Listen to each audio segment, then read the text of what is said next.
پسند ہے۔ تو اب یہ مسئلہ ہمارا حل ہوا، تو وہ اب سب سے آخر میں حضرت محمد صلی اللہ علیہ وسلم تشریف لائے، اور اللہ تعالیٰ نے اپنے ان احکام کا، اپنے اوامر و نواہی کا اکمال کر دیا، مکمل کر دیا ان کو، اور فرمایا الیوم اکملت لکم دینکم واتممت علیکم نعمتی ورضیت لکم الاسلام دین، کہ آج کے دن میں نے تم پر اپنا دین مکمل کر دیا اور میں نے اپنی نعمت تم پر پوری کر دی اور تمہارے لیے دین اسلام کو پسند فرمایا، وَرَضِيتُ لَكُمُ الْإِسْلَامَ دِينًا، میں نے پسند فرمایا تمہارے لیے اسلام کو دین۔ تو اس کا مطلب اب جو ہمارے پاس اسلام ہے نا، یہ ہمارے اسی سوال کا جواب ہے کہ اللہ کن کاموں سے خوش ہوتا ہے، کن کاموں سے ناراض ہوتا ہے، ان کی تفصیلات اس کے اندر موجود ہیں۔ تو سب سے پہلی بات اور بنیادی بات آج کے سبق کی یہی تھی کہ ہم میں سے ہر شخص یہ عزم بالجزم کر لے کہ میں نے اپنے اللہ کو خوش کرنا ہے، میں نے مرنے سے پہلے پہلے اپنے اللہ کو راضی کر لینا ہے، اور جب میں دنیا چھوڑوں گا تو میں اپنے اللہ کو راضی کر چکا ہوں گا اور میرا اللہ مجھ سے راضی اور خوش ہو چکا ہوگا، اور میں اس کو راضی اور خوش کرنے کی سر توڑ کوشش کروں گا، پوری کوشش کروں گا۔ مجھے کوئی کام کرنا پڑے تو کروں گا، کوئی کام چھوڑنا پڑے تو چھوڑ دوں گا، چونکہ میرا واحد مقصد یہ ہے کہ میں اللہ کو راضی کر دوں، اللہ کو خوش کر دوں۔ تو اب یہ جو دین ہے، دین اسلام، دین اسلام دو چیزوں سے مرکب ہے۔ دین اسلام دو چیزوں کا مجموعہ ہے، اور وہ دو چیزیں کون سی ہیں؟ نمبر ایک قرآن اور نمبر دو حدیث، قرآن اور حدیث۔ تو اب جو ہمارا آج کا موضوع ہے وہ قرآن نہیں ہے، بلکہ ہمارا موضوع ہے حدیث۔ تو اللہ رب العالمین نے اب یہ جو دین اسلام ہے نا، یہ جو ہم تک پہنچایا ہے، یہ کیسے پہنچایا ہے؟ یہ ہم تک آیا ہے وحی کے ذریعے سے، یہ آیا ہے ہم تک وحی کے ذریعے۔ اللہ پاک نے حضرت جبرائیل علیہ السلام کے ذریعے رسول اللہ صلی اللہ علیہ وسلم پر وحی نازل فرمائی، اور وہ سارے کا سارا دین وحی کے ذریعے سے آیا ہے اور بڑی حفاظت کے ساتھ پہنچایا ہے۔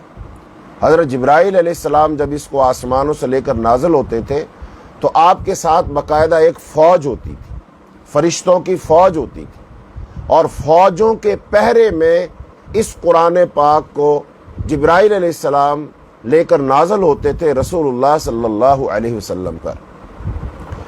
اور جب رسول اللہ صلی اللہ علیہ وسلم پر وحی نازل ہوتی تھی، قرآن نازل ہوتا تھا، تو آپ صلی اللہ علیہ وسلم اس کو یاد کرتے تھے فوراً کہ کہیں مجھے بھول نہ جائے۔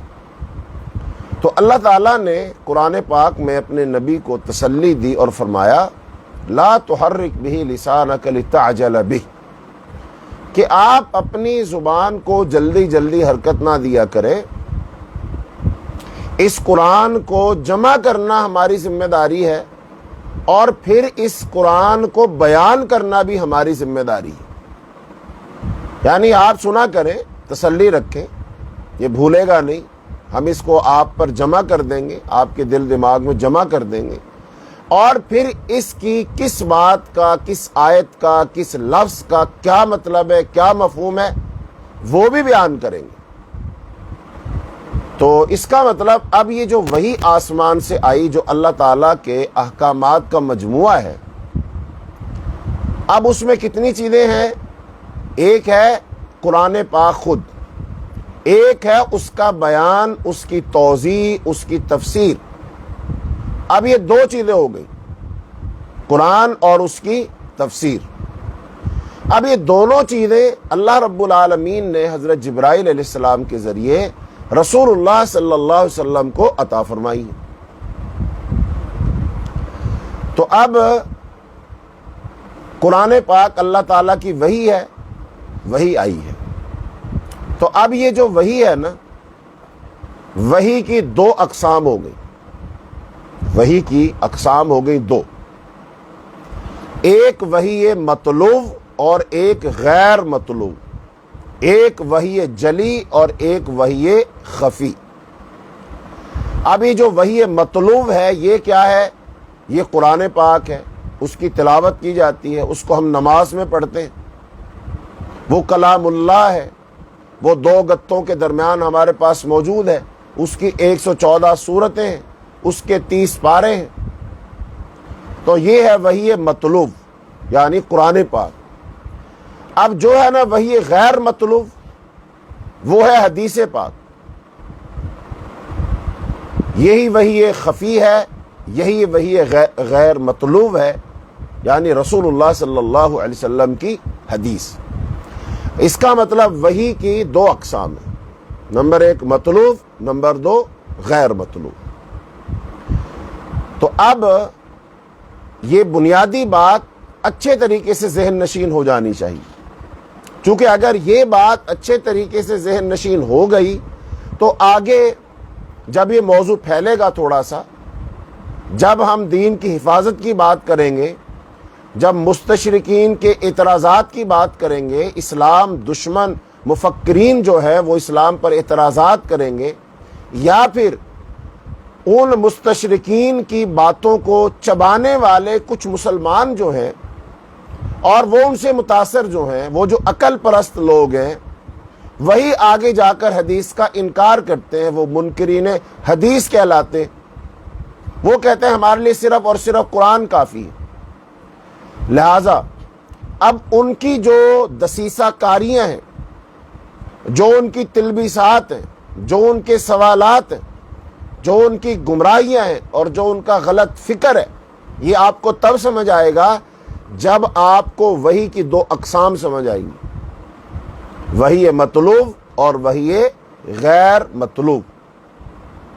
وحی مطلوب جس کی تلاوت کی جاتی ہے قرآن پاک، اور جو وحی غیر مطلوب ہے یعنی حدیث پاک، یہ دونوں چیزیں وحی ہیں۔ اب آپ یوں سمجھ لیجئے، قرآن پاک میں اللہ تعالیٰ نے وحی کی 3 اقسام بتائی کہ اللہ تعالیٰ جب کسی بندے سے کلام کرتا ہے نا تو اس کے 3 طریقے ہیں۔ نمبر 1 تو اللہ اسے براہ راست کلام کرتا ہے، جیسے حضرت موسیٰ علیہ السلام سے کلام کیا کرتے تھے۔ نمبر 2 یا پھر کسی فرشتے کو بھیج کر اس کے ساتھ کلام کرتا ہے، جیسے حضرت جبرائیل علیہ السلام سارے نبیوں کے پاس آتے تھے، رسول اللہ صلی اللہ علیہ وسلم کے پاس بھی تشریف لاتے تھے۔ اور تیسرا ہے میں وراء حجاب، پردے کے پیچھے سے بات کرنا، پردے کے پیچھے سے بات کرنا۔ تو لہٰذا اب وہی 3 طریقے سے آ رہی ہے۔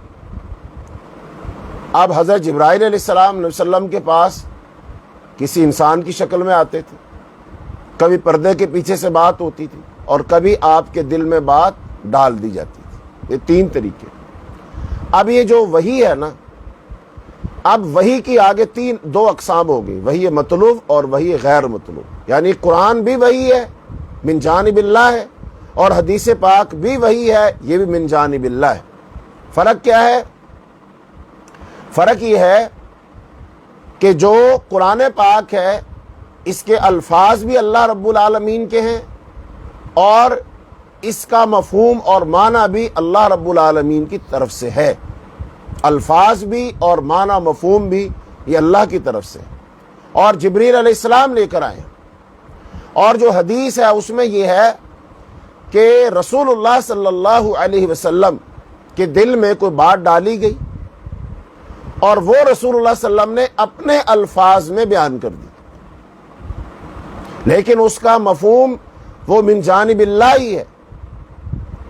اس کی سب سے بڑی دلیل جو اب تک کی بات ہماری ہوئی ہے، وہ قرآن پاک میں اللہ رب العالمین نے سورہ نجم میں ارشاد فرمایا وَمَا يَنْطِقُ عَنِ الْهَوَىٰ إِنْ هُوَ إِلَّا وَحْيٌ يُوحَىٰ، فرمایا وَمَا يَنْطِقُ عَنِ الْهَوَىٰ، اور نہ وہ اپنی خواہش نفس سے بولتا ہے، وہ تو صرف وہی ہے جو نازل کی جاتی ہے۔ یعنی رسول اللہ صلی اللہ علیہ وسلم جب بھی دین کے بارے میں بولتے ہیں، بات کرتے ہیں، کلام کرتے ہیں، تو وہ اپنی خواہش نفس سے نہیں بولتے، بلکہ وہ وحی کی جاتی ہے، وہ وحی ہوتی ہے، وحی آتی ہے تو آپ بولتے ہیں۔ تو جیسا کہ رسول اللہ صلی اللہ علیہ وسلم نے ایک حدیث میں ارشاد فرمایا، انی اوتیت القرآن ومثلہ معہ، کہ میں قرآن پاک دیا گیا ہوں اور قرآن پاک کے ساتھ ساتھ قرآن جیسی ایک اور چیز بھی میں دیا گیا ہوں۔ اب ظاہری بات ہے قرآن پاک تو ہمیں معلوم ہے، لیکن جو قرآن پاک جیسی ایک اور چیز ہے وہ کیا ہے؟ تو وہ تو حدیث ہی ہے۔ اور پھر آپ صلی اللہ علیہ وسلم نے ارشاد فرمایا تھا، الا انی اوتیت الکتاب ومثلہ معہ، لوگوں یاد رکھو مجھے قرآن پاک اور اس کی مثال ایک اور چیز دی گئی ہے۔ خبردار، ایک وقت آئے گا کہ ایک پیٹ بھرا اپنی مسند پر تکیہ لگائے بیٹھا ہوگا اور کہے گا، لوگوں تمہارے لیے قرآن ہی کافی ہے۔ یعنی وہ یہ کہے گا صرف قرآن ہی کافی ہے اور قرآن سے ہی ہم رہنمائی لیں گے، قرآن کو ہی مانیں گے اور قرآن پر ہی عمل کریں گے، اور قرآن کے اندر جو احکام آئے ہیں وہی ہمارے لیے حجت ہیں، لیکن جو حدیث ہوگی وہ حدیث کو نہیں مانے گا۔ تو یہ رسول اللہ صلی اللہ علیہ وسلم نے آج سے 1450 سال پہلے یہ بات کہی تھی کہ ایک شخص پیٹ بھرا ہوا اپنی مسند پر تکیہ لگائے بیٹھا ہوگا اور کہے گا، لوگوں تمہارے لیے قرآن ہی کافی ہے، اس میں جو چیز حلال ہے بس وہی حلال ہے اور جو چیز حرام ہے بس وہی حرام ہے۔ تو رسول اللہ صلی اللہ علیہ وسلم نے فرمایا، سنو، گھریلو گدھا بھی تمہارے لیے حلال نہیں، حالانکہ قرآن میں اس کی حرمت کا ذکر نہیں، نہ ہی درندے جن کی کچلیاں ہیں، نہ ہی کسی ذمے کی گری ہوئی چیز کسی کے لیے حلال ہے۔ ہاں البتہ اگر اس کے مالک کو اس کی ضرورت ہی نہ ہو تو پھر جائز ہے۔ تو اب اس حدیث میں رسول اللہ صلی اللہ علیہ وسلم نے جو فرمایا کہ مجھے اللہ پاک نے کتاب دی ہے اور اس کی مثل ایک اور چیز عطا فرمائی، تو وہ جو مثل دو چیزیں دی یعنی کہ اللہ تعالیٰ نے آپ کو، نمبر ایک کتاب قرآن پاک، اور اس جیسی ایک اور چیز وہ کیا ہے؟ وہ قرآن، وہ حدیث ہے۔ لہذا یہ رسول اللہ صلی اللہ علیہ وسلم کی بالکل صحیح حدیث ہے۔ لہذا اس حدیث کی شرح میں صاحب عون المعبود، جو عون المعبود شرح ہے سنن ابی داؤد کی اور معتبر ترین شرح ہے، پوری دنیا میں پڑھی اور پڑھائی جاتی ہے، تو اس کے شارح انہوں نے لکھا ہے، بیان کیا ہے کہ حدیث رسول بھی احکام و اوامر میں مثل قرآن ہے۔ جیسے ہم قرآن سے احکام لیتے، قرآن کو مانتے، قرآن کو درجہ دیتے، حدیث رسول کو بھی وہی درجہ دیں گے، مثل قرآن۔ نبی کریم صلی اللہ علیہ وسلم جو باتیں قرآن میں نہیں ہیں ان کو تشریعی حیثیت میں بیان کرتے۔ امام خطابی نے اس حدیث سے منکرین سنت کو ڈرایا کہ وہ بھی روافض و خوارج کی طرح قرآن مجید پر اکتفا کر کے سنت کو ترک کر رہے ہیں۔ وہ فرماتے ہیں کہ اس حدیث سے ثابت ہوا حدیث کو کتاب قرآن مجید پر پیش کرنا ضروری نہیں ہے، اور جب بھی نبی کریم صلی اللہ علیہ وسلم سے حکم ثابت ہو گیا وہ آپ کا حکم فی نفسی ہی حجت ہے۔ جہاں تک اس روایت کا معاملہ ہے کہ جس میں بیان ہوا کہ جب کوئی حدیث ملے تو اسے کتاب اللہ پر پیش کیا جائے، وہ روایت باطل ہے اور اس کی کوئی اصل نہیں ہے، یہ بالکل کسی نے جھوٹ گڑھا ہے۔ یہ بات یقینی ہے کہ نبی کریم صلی اللہ علیہ وسلم کے فرامین و سنن وہ قانونی حیثیت رکھتے ہیں، وہ تشریعی حیثیت رکھتے ہیں۔ علماء امت آپ صلی اللہ علیہ وسلم کے تشریعی اختیارات کو تسلیم کرتے ہیں۔ حدیث و سنت کی تشریعی حیثیت سے انکار کرنے والوں کا دعویٰ بے دلیل و باطل ہے۔ یہ لوگ اپنے باطل نظریات کو بنیاد بنا کر دین اسلام کے عملی پہلو کا فکری و عملی انکار کر رہے ہیں۔ اللہ تعالی ہمیں ان کے شر سے محفوظ فرمائے۔ تو لہذا یہ ہے حدیث جو ہے وہ بھی وحی ہے۔ جیسے ہم قرآن پاک کو حجت مانتے ہیں، ایسی حدیث رسول کو ہم حجت مانتے ہیں۔ لہذا قرآن پاک میں اللہ تعالیٰ نے نبی کریم صلی اللہ علیہ وسلم کو ارشاد فرمایا، سورہ انعام آیت نمبر 106 میں فرمایا کہ اتبع، فرمایا واتبع ما یوحا الیک، یہ سورہ یونس میں اللہ نے فرمایا آیت نمبر 109 میں واتبع ما یوحا الیک، کہ آپ پیروی کریں اس کی جو وحی کیا گیا آپ کی طرف۔ اور یہی بات اللہ تعالیٰ نے سورہ احزاب میں آیت نمبر 2 میں ارشاد فرمائی واتبع ما یوحا الیک من ربک، اور آپ پیروی کریں اس چیز کی جو وحی کیا گیا آپ کی طرف۔ اور پھر اللہ تعالیٰ نے سورہ اعراف میں آیت نمبر 3 میں ارشاد فرمایا کہ اتبعوا ما انزل الیکم من ربکم، اور تم پیروی کرو اس چیز کی جو نازل کیا گیا آپ کی طرف۔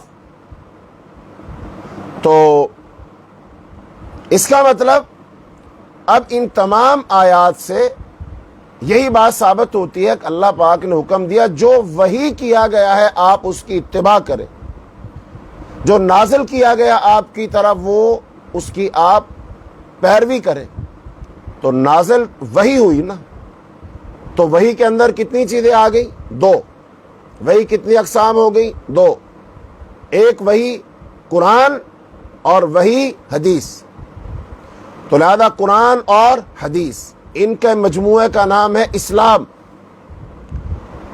اب لہذا جو لوگ صرف قرآن کو مانتے ہیں وہ دراصل ایک باریک سازش کر رہے ہیں دین اسلام کے خلاف، اور بہت سارے نادان مسلمان اس کا شکار ہو گئے، اور وہ مسلمان ہونے کے باوجود وہ خود اسلام کے خلاف ہو گئے، اور وہ اسلام کے خلاف کافروں کی سازش کا شکار ہو گئے، اور انہوں نے اسلام کو نقصان پہنچانا شروع کر دیا، اور بہت نقصان پہنچایا، اور فکری نقصان پہنچایا، فکری نقصان پہنچایا۔ اور یہ فکری نقصان مادی نقصان سے کئی بڑا ہوتا ہے۔ لہذا کیسے یہ باریک بات، کیسے سازش ہے، یہ کیسے نقصان پہنچایا گیا؟ وہ ایسے کہ قرآن پاک کے اندر اللہ پاک نے جو بھی حکم دیا ہے، اب اس حکم پر ہم نے عمل کرنا ہے۔ اب اس پر ہم عمل کیسے کریں؟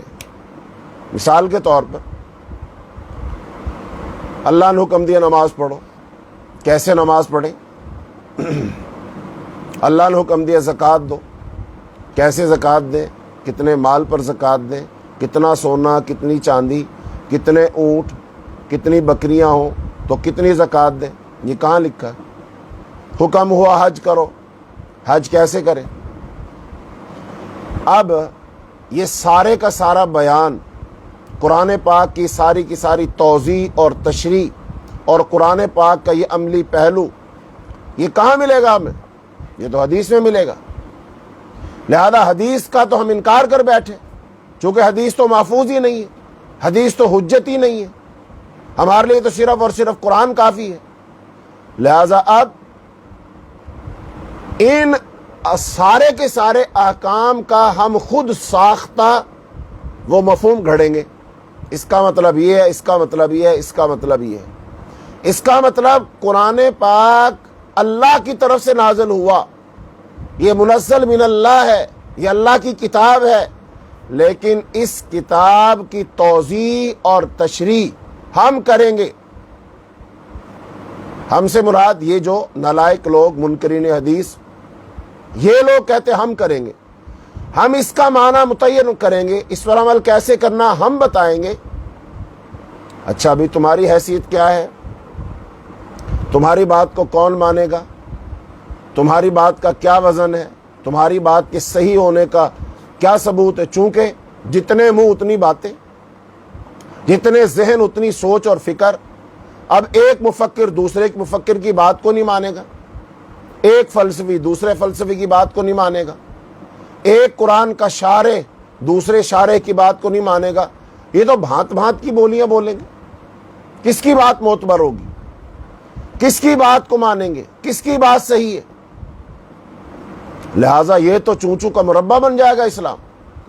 اور یہ سازش ان کفار کی ہے کہ جیسے ان کی کتابوں کا حال ہوا، ان کے پاس اپنی کتاب کی کوئی عملی تعبیر نہیں ہے، کوئی ایک تشریح نہیں ہے، کوئی ایک مطلب مفہوم اس کا نہیں ہے، لہذا ان کے پاس کتاب تو ہے، اس کی ترجمانی نہیں ہے، اس کی توضیح اور تشریح نہیں ہے، اور جو بعد میں توضیح اور تشریح کی گئی وہ ایک نہیں ہے، وہ تو سینکڑوں ہے۔ لہذا کس کو معتبر مانا جائے؟ مثال کے طور پر ہم بات کریں، اگر انجیل کی بات کر لیں، چونکہ انجیل حضرت عیسیٰ علیہ السلام پر نازل ہوئی اور وہ سب سے آخری کتاب ہے قرآن پاک سے پہلے، لہذا انجیل کتنی اناجیل ہیں؟ جو اللہ کی طرف سے انجیل نازل ہوئی حضرت عیسیٰ علیہ السلام پر وہ تو ایک تھی، لیکن اس وقت دنیا میں جو معروف اناجیل ہیں وہ تو 4 ہیں، متی، مرکس، لوکا اور یوحنا کی اناجیل، 4 اناجیل اربع۔ اب ان میں سے اگر کہا جائے، کوئی عیسائی کہے یا کوئی مخالف عیسائیت کہے، وہ کہے بتاؤ بھئی اللہ نے 4 اناجیل نازل کی تھیں کہ ایک نازل کی تھی، بتاؤ ان 4 میں سے کون سی ہے؟ وہ نہیں کہہ سکتے، اس کا جواب نہیں دے سکتے۔ اور اس کے ساتھ ساتھ پھر کیا دنیا میں صرف 4 ہی اناجیل ہیں؟ نہیں، اناجیل کی تعداد تو 100 سے بھی زیادہ تھی۔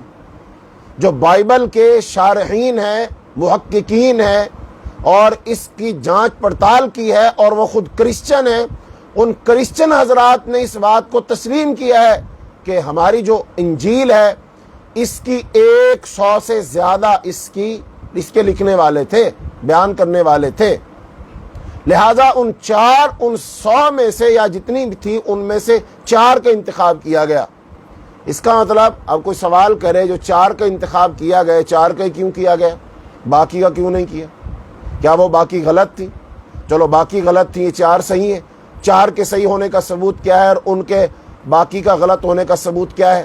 جواب دو، کوئی جواب نہیں۔ لہذا بہت سارے عیسائی جو مسلمان ہوئے نا، اس کا سبب ہی یہ ہے کہ وہ اپنی انجیل سے مطمئن نہ ہو سکے، اپنی انجیل کے محققین کی باتوں سے ہی وہ مطمئن نہ ہو سکے، اور وہ سوال یہی کرتے ہیں کہ 4 اناجیل کیوں ہیں، 5 اناجیل کیوں ہیں، 50 اناجیل کیوں ہیں، 100 اناجیل کیوں ہیں؟ لہذا ایک انجیل مشہور ہے، انجیل برناباس، جیسے متی، مرکس، لوکا، یوحنا یہ عیسیٰ علیہ السلام کے 12 حواریوں میں سے 4 ہیں، ایسے ہی برناباس بھی حواری۔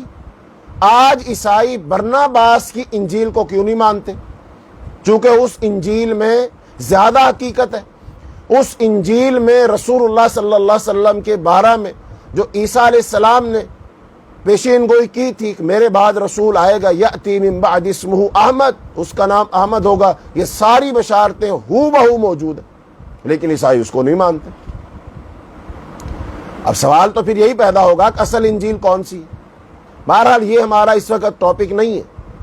اب میں یہ مثال دے کر بات کو آگے بڑھانا چاہتا ہوں کہ یہ بتائیں، اب جیسے اناجیل کے بارے میں کوئی مستند بات نہیں ہے کون سی انجیل صحیح ہے، ایسے ہی اگر ہم قرآن پاک کو، صرف قرآن پاک کو مان لیں اور اس قرآن پاک وحی ہے، اور وحی کے باقی حصے کو جو وحی غیر مطلوب ہے، وحی خفی ہے یعنی جو حدیث ہے، اگر ہم اس کو نہ مانیں تو اس قرآن پاک کی عملی تعبیر کے بارے میں امت میں اختلاف ہو جائے گا کہ بتاؤ کس کی بات مانے، کون سا صحیح ہے۔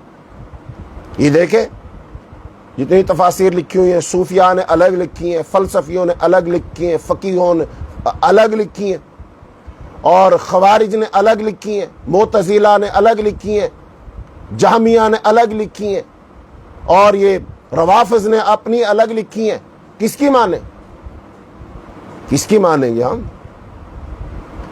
ہمارے اہل سنہ کے 4 بڑے ائمہ، امام مالک ہیں، امام ابو حنیفہ ہیں، امام شافعی ہیں، امام احمد بن حنبل رحمہم اللہ تعالی، یہ ہیں۔ اس کے علاوہ اوپر جاؤ، تابعین ہیں، تبع تابعین ہیں، صحابہ کرام رضی اللہ اجمعین ہیں، ان کا اختلاف ہے آیات میں، تو کس کی بات کو معتبر مانیں گے؟ لہذا اس کا فیصلہ خود رسول اللہ صلی اللہ علیہ وسلم نے کیا، اور قرآن پاک میں اللہ تعالیٰ نے کیا۔ قرآن پاک میں اللہ تعالیٰ نے کیا فرمایا؟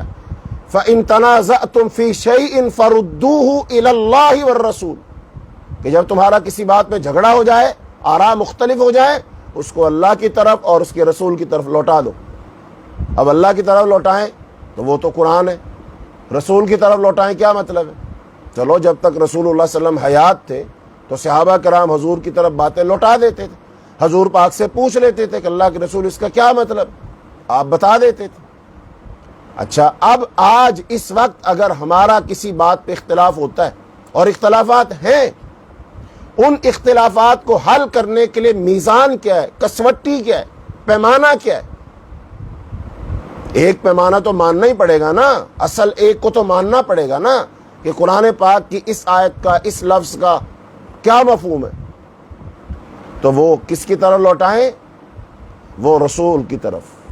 اب رسول نہیں ہے تو رسول کی بات موجود ہے، رسول کی حدیث موجود ہے، رسول کا بیان موجود ہے، رسول نے جو توضیح کی وہ موجود ہے۔ جیسا کہ اللہ تعالیٰ نے قرآن پاک میں رسول کی ڈیوٹی یہ لگائی ہے، رسول کا کام ہی ہے، اللہ نے فرمایا وَأَنزَلْنَا إِلَيْكَ الذِّكْرَ لِتُبَيِّنَ لِلنَّاسِ مَا نُزِّلَ إِلَيْهِمْ، اور ہم نے تیری طرف یہ نصیحت اتاری تاکہ تو لوگوں کے لیے کھول کر بیان کر دے جو کچھ ان کی طرف اتارا گیا۔ اب قرآن پاک تو نازل کیا اللہ پاک نے، اب اس کو کھول کر بیان کرنے کی ذمہ داری کس کی ہے؟ وہ حضرت محمد صلی اللہ علیہ وسلم کی۔ اب قرآن ایک کتاب ہے، اور حضرت محمد صلی اللہ علیہ وسلم کی حیثیت کیا ہے کتاب کے لحاظ سے؟ آپ نے فرمایا انما بعثت معلما، اللہ تعالیٰ نے مجھے معلم، مجھے استاد بنا کر بھیجا ہے۔ بھائی استاد تو کتاب پڑھاتا ہے نا، تو رسول اللہ صلی اللہ علیہ وسلم استاد ہے، اور جو آپ نے کتاب پڑھانی ہے وہ قرآن مجید ہے، اور جن لوگوں نے پڑھنی ہے وہ صحابہ کرام رضی اللہ اجمعین آپ کی امت ہے۔ لہذا استاد بھی ہے، کتاب بھی ہے، اور شاگرد بھی ہے۔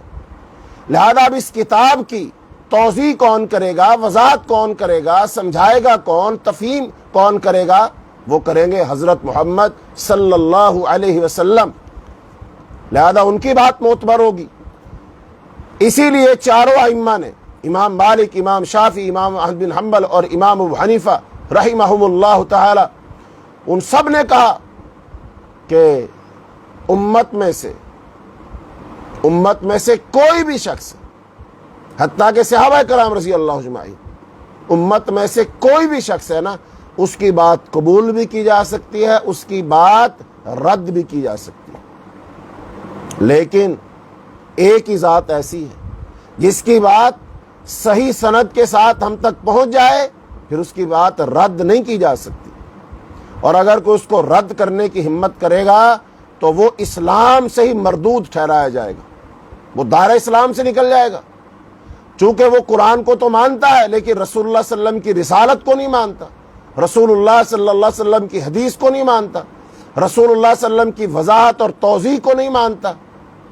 لہذا وہ شخص دائرہ اسلام سے گیا، وہ گمراہ ہو جائے گا۔ اس لیے رسول اللہ صلی اللہ علیہ وسلم نے ارشاد فرمایا ترکت فیکم امرین لن تضلوا ما تمسکتم بہما کتاب اللہ و سنت رسولی، اے لوگوں میں تمہارے اندر دو چیزیں چھوڑ کر جا رہا ہوں، جب تک ان کو مضبوطی سے پکڑے رکھو گے گمراہ نہیں ہوگے۔ نمبر ایک اللہ کی کتاب، اور نمبر دو تمہارے نبی کی سنت۔ اب اس کا مفہوم الٹ کر لیجئے، کہ لوگو میں تمہارے اندر دو چیزیں چھوڑ کر جا رہا ہوں، اور اگر تم نے ان دو چیزوں کو نہ پکڑا تو تم گمراہ ہو جاؤ گے۔ تو یہاں کتنی چیزوں کو پکڑنا؟ ایک کو کہ دو کو؟ دو کو، اور اگر ایک کو بھی پکڑیں گے پھر بھی گمراہ ہو جائیں گے۔ جو قرآن میں اللہ نے فرمایا نا یضل بہ کثیرا ویہدی بہ کثیرا، اسی قرآن سے بہت سارے لوگ گمراہ ہو جاتے ہیں اور بہت سارے لوگ ہدایت پا جاتے ہیں۔ اب جو لوگ قرآن پاک کو رسول اللہ صلی اللہ علیہ وسلم کی زبان سے، رسول اللہ صلی اللہ علیہ وسلم کی صحیح احادیث کی روشنی میں سمجھیں گے، اس کا معنی مفہوم متعین کریں گے، وہ ہدایت پائیں گے، اور جو لوگ قرآن پاک کو حدیث سے الگ کر کے سمجھیں گے، حدیث کو اہمیت نہیں دیں گے، وہ لوگ گمراہ ہوں گے، اور یہ گمراہ لوگوں کی فہرست بڑی طویل ہے۔ تاریخ اسلام میں جتنے بھی لوگ گمراہ ہوئے، جتنے بھی باطل فرق بنے، ان سب کے گمراہ ہونے کی بنیادی وجہ کہیں نہ کہیں آپ کو یہ ملے گی کہ انہوں نے حدیث کا انکار کیا، حدیث سے جان چھڑائی۔ انہوں نے کہا حدیث کیا ہوتی ہے، میں خود بہت بڑا عالم ہوں، خود بہت بڑا شارع ہوں، مجھے قرآن سمجھ آیا ہے، جب مجھے قرآن سمجھ آیا ہے تو مجھے کسی اور کی سمجھ لینے کی ضرورت نہیں ہے، حتیٰ کہ مجھے حضرت محمد صلی اللہ علیہ وسلم کی سمجھ، آپ کی عقل و دانش، آپ کی فکر، آپ کی توضیح و تشریح کی بھی مجھے کوئی ضرورت نہیں ہے۔ تو یہ سب لوگ گمراہ ہو گئے۔ المختصر جتنے بھی گمراہ لوگ ہیں نا، ان کی گمراہی کا آغاز یہیں سے ہوتا ہے کہ وہ حدیث کا انکار کر دیتے۔ تو یہ حدیث پھر ثابت فٹ آتی ان پر کہ جو لوگ قرآن اور حدیث کو نہیں پکڑیں گے وہ گمراہ ہو جائیں گے، اور جو قرآن و حدیث کو پکڑ لیں گے وہ ہدایت پا جائیں گے۔ بہرحال حدیث کی ضرورت و اہمیت یہ ہے کہ اس کے بغیر ہم قرآن کو نہیں سمجھ سکتے، اس کے بغیر ہم قرآن پر عمل نہیں کر سکتے، اس کے بغیر ہم قرآن کے احکام کا صحیح وہ جو تصور ہے، صحیح عمل ہے، وہ ہم نہیں متعین کر سکتے، اس کا مفہوم واضح نہیں ہو سکتا۔ اب کئی واقعات ہیں۔ اللہ تعالیٰ نے سحری کھانے کے بارے میں ارشاد فرمایا کہ تم سحری کھاؤ حتیٰ یتبین لکم الخیط الابیض من الخیط الاسود من الفجر۔ فرمایا کہ سحری کھاؤ کب تک؟ کہ فجر کے وقت، جب تک سفید دھاگا سیاہ دھاگے سے واضح نہ ہو جائے سحری کھاؤ۔ اب یہ بالکل واضح بات ہے، آسان سے الفاظ ہیں۔ اب ایک صحابی جو صحابی رسول ہے، مدینہ میں موجود ہے، عربی ہے، عربی جانتا ہے، عربی بولتا ہے، اس نے اس آیت کا مطلب کیا سمجھا؟ اس نے 2 دھاگے رکھ لیے اپنے پاس اور 2 دھاگوں کو دیکھتا رہا، سحری کھاتا رہا۔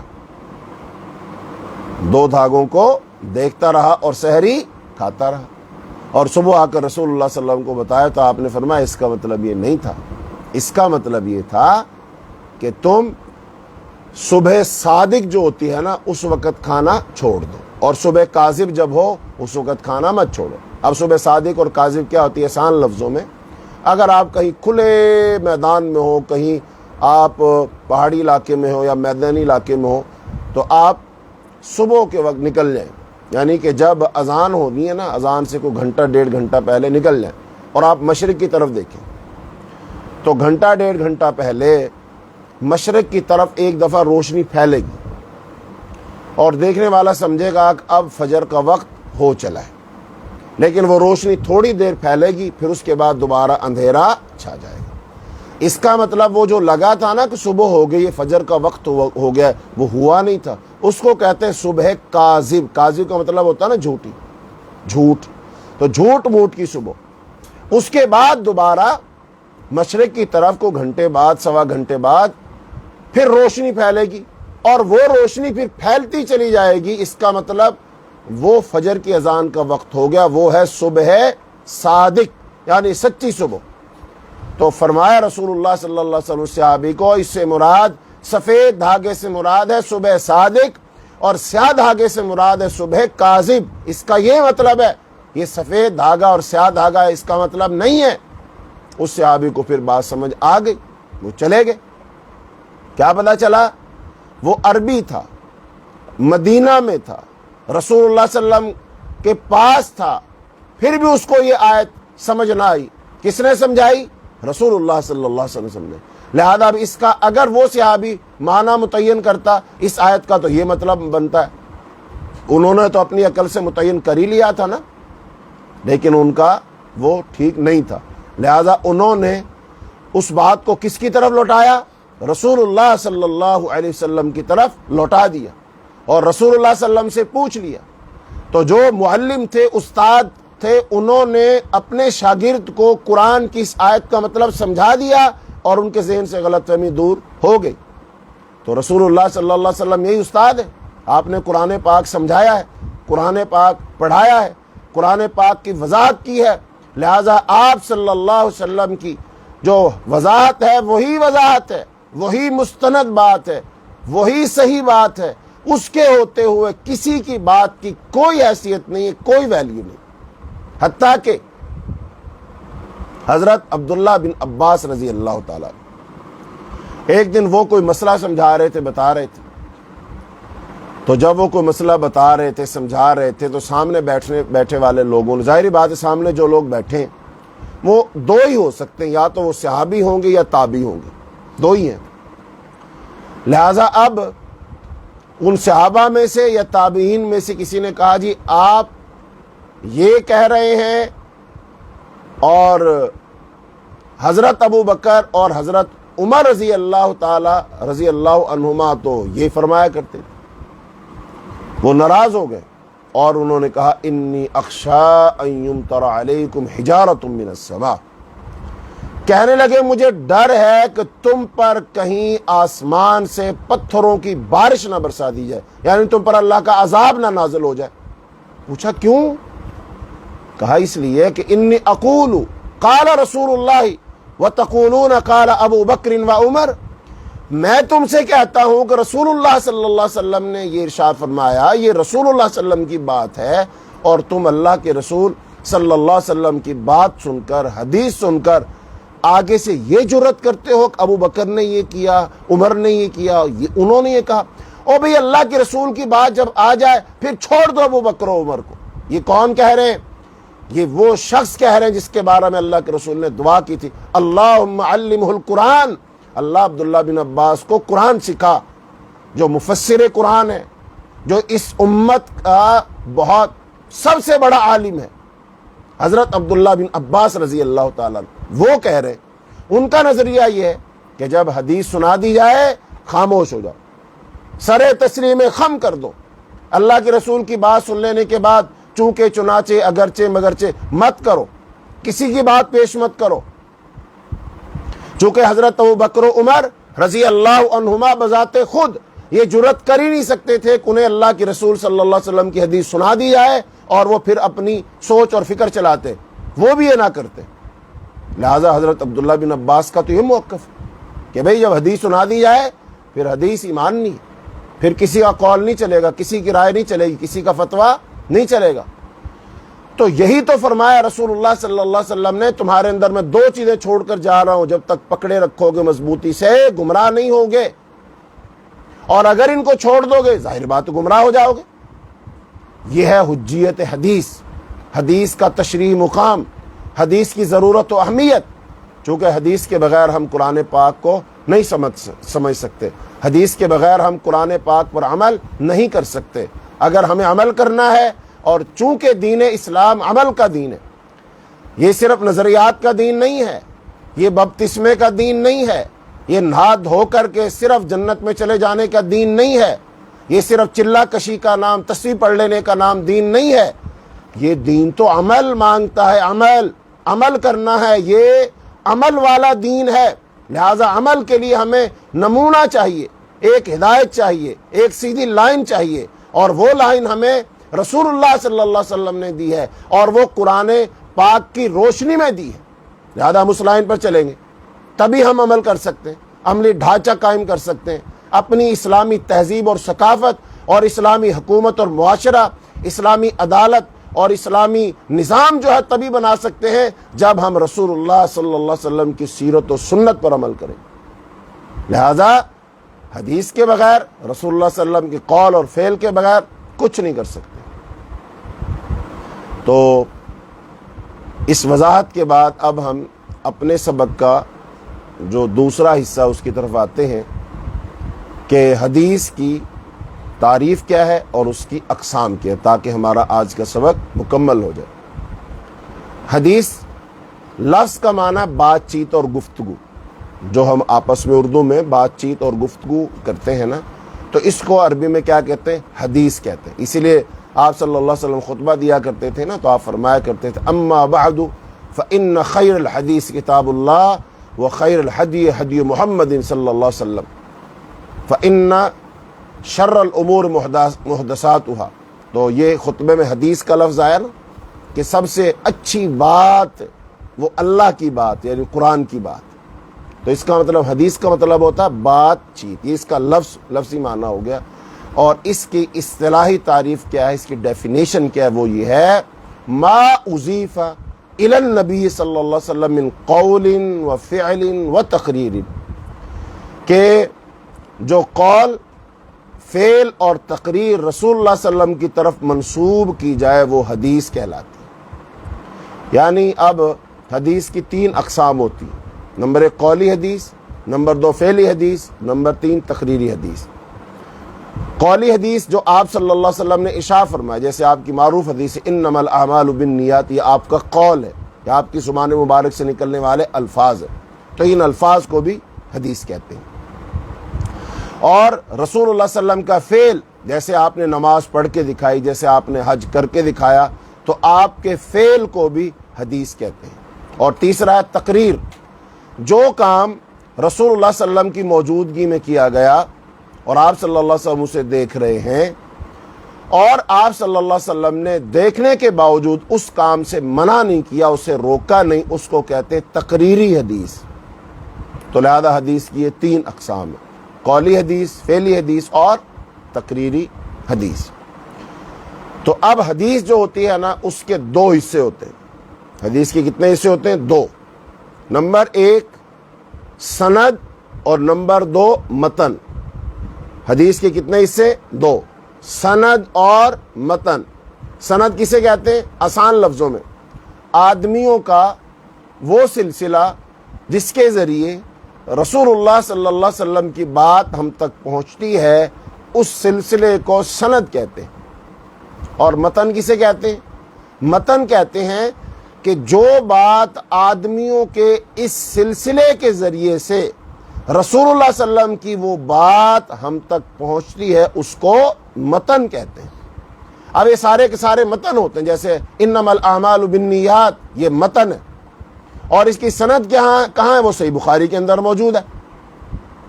یعنی سند کے بعد جو حدیث کا حصہ شروع ہوتا ہے اس کو متن کہتے ہیں۔ تو لہذا حدیث کے 2 حصے ہوئے، سند اور متن۔ اب یہ جو سند ہے نا، یہ سند کا علم حاصل کرنا یہ بہت ضروری ہے، چونکہ محدثین نے فرمایا کہ اگر سند نہ ہوتی پھر تو آدمی جو جی چاہتا وہ کہہ دیتا اور کہتا یہ دین ہے۔ تو پھر اللہ تعالیٰ نے مسلمانوں کو توفیق دی کہ مسلمانوں نے اپنا دین محفوظ کرنے کے لیے ایک علم ایجاد کیا، اور وہ علم صرف اور صرف مسلمانوں نے ایجاد کیا، وہ مسلمانوں کا خاصہ ہے، وہ مسلمانوں کے پاس ہی موجود ہے، دنیا کے کسی اور مذہب کے ماننے والوں کے پاس وہ فن، وہ علم موجود نہیں۔ اور اس فن کا نام ہے اسماء الرجال اور الجرح والتعدیل۔ اور یہ اسماء الرجال اور الجرح والتعدیل، یہ دونوں جو ہیں، یہ علم جو ہے یہ بحث کرتا ہے حدیث کی سند سے، حدیث کی سند سے بحث کرتا ہے۔ تو اس کا مطلب سند دین کا حصہ ہے، سند دین کا حصہ ہے۔ تو یہیں تک آج ہمارا سبق ہوگا۔ آئندہ جو سبق ہوگا یعنی کل، تو وہ ہم سند کے بارے میں بات کریں گے کہ سند کی کیا اہمیت ہے، سند کی کیا ضرورت ہے، سند کے بارے میں محدثین کے اقوال کیا ہیں، سند کا قرآن پاک سے ثبوت ملتا ہے۔ سند جو ہے صحابہ کرام بذات خود وہ سند مانگا کرتے تھے، اور سند مل جاتی تو بات کو ٹھیک اور سچا مانتے تھے، سند نہ ملتی تو اس بات کو صحیح نہیں مانتے تھے۔ پھر محدثین نے اس سند کے لیے کیا کیا کام کیے اور کیسے کیسے کام کیے اور کتنی ان کی خدمات ہیں، اور اس پر جو غیر مسلم ہیں، مستشرقین ہیں، اسلام کے سخت ناقدین ہیں، انہوں نے بھی اس بات کا اعتراف کیا ہے کہ واقعی مسلمانوں نے جو سند کا علم اور رجال کا علم یہ جو انہوں نے ایجاد کیا ہے، یہ کمال کا کام کیا ہے۔ اور اللہ تعالی ہمیں دین اسلام کو سمجھنے کی توفیق عطا فرمائے، اللہ قرآن اور حدیث پر ہمیں چلنے کی توفیق عطا فرمائے، اور جو لوگ حدیث کا انکار کرتے اللہ تعالیٰ ان کو ہدایت نصیب فرمائے۔ صلی اللہ تعالی علی خیر خلقہ محمد وعلی آلہ واصحابہ اجمعین برحمتک یا ارحم الراحمین۔